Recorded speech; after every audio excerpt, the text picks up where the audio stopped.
The first time Karen knocked on my door, I thought she was just another friendly neighbor. It was a warm spring afternoon in suburban Texas. My wife, Emily, and I had just moved into the neighborhood a few weeks earlier. Our dream home sat at the end of a quiet cul-de-sac with a wide oak tree stretching its branches across the yard. After years of saving and scraping by, this house wasn't just wood and drywall. It was our symbol of finally making it. I opened the door that day to see a middle-aged woman with platinum blonde hair sprayed stiff, wearing a floral blouse that screamed department store clearance rack. She had a clipboard tucked under her arm and a pursed smile plastered on her face. "Hi, I'm Karen. I'm the president of the HOA," she said, her tone too sharp to be genuinely friendly. "I just wanted to welcome you to the neighborhood." And well, her eyes slid past me to glance into the foyer as though she was scanning for violations inside my home. "Remind you that we have certain rules around here." I forced a smile. "Thanks for the welcome. Emily and I are just happy to be here." Karen nodded, but didn't budge from the doorstep. "Yes, but your trash bins? They can't sit outside past Tuesday evening. And your mailbox? It looks like it might not meet HOA standards. I'll have to check." It was the tone more than the words that hit me. Like she wasn't informing me, but warning me. I brushed it off. Every neighborhood has that one person, right? We deal with it. But that was only the beginning. Within weeks, Karen had left 3 formal notices taped to my door. One said my grass was a 1/4 inch too high. Another claimed my truck was too large for a residential driveway.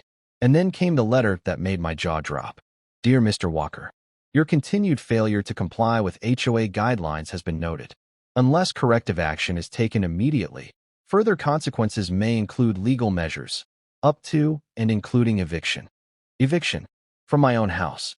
Emily read it over my shoulder, her hand flying to her mouth. "She can't do this, right? She can't kick us out of our own home." I wanted to reassure her. I wanted to believe that too. But the confidence in Karen's tone, the arrogance dripping from every line of that letter, it shook me. That night, I stood at the window, staring at the streetlight glowing in the cul-de-sac. Karen's house was across from ours, curtains drawn, but I could feel her watching. This wasn't just about rules. This was about control. And I had no idea just how far Karen was willing to go. Karen didn't stop at letters. The next morning, I woke to the sound of a car idling outside. When I peeked through the blinds, there she was, parked in her silver Lexus, not even pretending to be subtle. Clipboard in hand, she scribbled notes every time I stepped onto my lawn. Emily shook her head. "She's obsessed. This is insane." It got worse. 2 days later, I came home from work to find a neon orange notice slapped across our front door. HOA violation. Failure to remove unauthorized structure. I stared at it in disbelief. The so-called unauthorized structure? My kid's basketball hoop. A simple, portable hoop on the edge of our driveway. Something every other family in America had. I stormed across the street and knocked hard on Karen's door. It swung open to reveal her standing there, smug as ever, arms crossed like she'd been expecting me. "Karen, are you serious?" I snapped. "A basketball hoop? That's your idea of a violation?" Her eyes glittered with that cold, satisfied look. "Rules are rules, Mr. Walker. The HOA has strict regulations about unsightly equipment cluttering the neighborhood. If you'd bothered to read the handbook." I did read it. I cut her off. "And it says nothing about kids playing basketball in their own driveway." Karen leaned forward, her voice dropping into that clipped, condescending whisper that made my blood boil. "You don't belong here. This neighborhood has standards. If you can't meet them, maybe you should find somewhere else to live."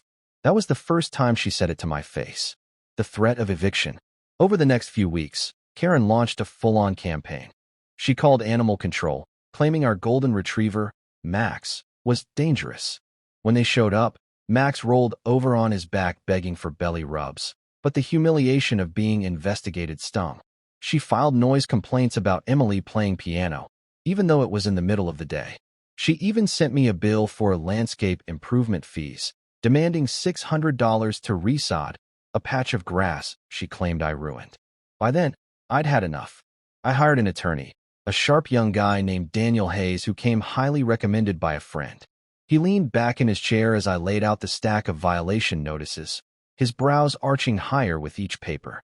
"Classic power play," Daniel said. "These HOAs, they love to intimidate. But eviction? That's a whole other game. She's bluffing. Are you sure? I asked, tension knotting my stomach. 80% sure, he admitted. But she's president of the HOA. If she pushes this to court, she can make your life miserable. The question is, how far are you willing to fight? That night, Emily and I sat on the couch, the weight of it pressing down. Our dream home had turned into a battleground. Every laugh from our kids, every step onto the porch, every simple joy was now under surveillance. And deep down, I realized something chilling. Karen didn't just want us gone. She wanted to break us. The breaking point came on a Friday evening. I was grilling burgers in the backyard, finally trying to carve out a little piece, when Emily burst through the sliding glass door, her face pale. She was holding a thick envelope. "It's from the HOA," she whispered, almost shaking. I ripped it open and scanned the pages. My stomach dropped. Final notice of eviction proceedings. Pursuant to HOA regulations, you have failed to correct multiple violations. You are hereby ordered to vacate the property within 30 days. Karen had actually done it. She'd filed paperwork with the county court. I felt my knees go weak. Emily sat beside me, her hand gripping mine so tightly it hurt. "What are we going to do?" she asked, her voice trembling. "This is our home. We can't just leave." Before I could answer, the sound of a car door slamming echoed across the street. Karen marched over in her crisp blouse and heels, clutching a stack of folders like she was some kind of sheriff delivering justice. "You've been served," she announced with a smirk, tossing another envelope onto our porch. "Frankly, Mr. Walker, you should have known better than to fight me. This neighborhood isn't for people like you." I snapped. "People like me?" I roared, stepping off the porch, fists clenched. "You don't get to decide who belongs here. You don't get to bully families out of their homes." Karen didn't even flinch. She tilted her head, eyes gleaming with cruel satisfaction. "We'll see what the judge thinks." That night, I barely slept.